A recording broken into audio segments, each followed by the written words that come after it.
Kwentong kasaysayan ng Surigao. Ang bawat manlalayag na napapadpad sa baybayin ng Surigao ay nagbigay sa lalawigan ng iba-ibang pangalan.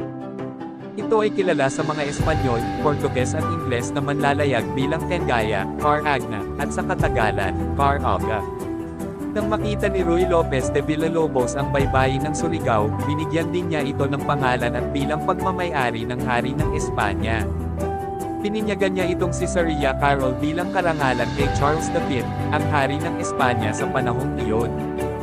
Sa mga aklat ng paglalakbay ni Giovanni Carrieri, isang Italianong adventurer, tinawag niyang Cape Suliago ang probinsya.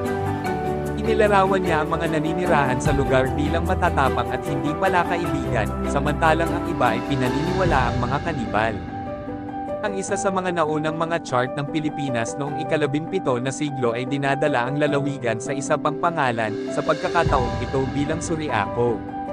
Naniniwala si Carlos Quirino na ito ay isang pagkakamali sa spelling sa bahagi ng cartographer. Ang Surigao, na ngayon ay pamilyar na sa mga dayuhang manlalayag na kadalasang nakikita ang mga talampas mula sa Pasipiko o kapag dumadaong sa lugar.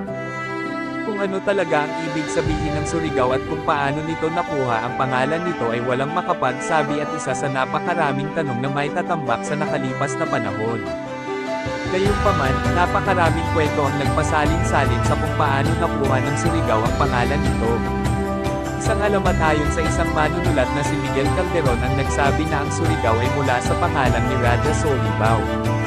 Katulad ng mga Portuges at Espanyol, naging kanlungan din niya ang lugar sa kasagsagan ng bagyo habang nangangisda sa gitna ng dagat.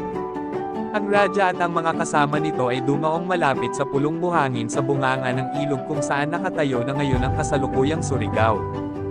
Isa pang alamat na ipinasa ng mga migranteng Boholano ang nagsabing na ang Surigao ay mula sa dalawang salita, Sur, South, at Agaw, a fellow Boholano, ay isang kakaibang kombinasyon na nagsisimbolo ng paghahalo-halo ng kultura ng mga Kastila at Katutubo sa probinsya.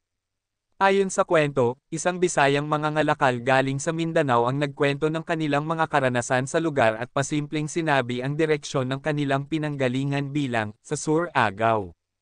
Sa mga ganito pang content pa-like at pa-subscribe na din ng YouTube channel natin. Salamat guys!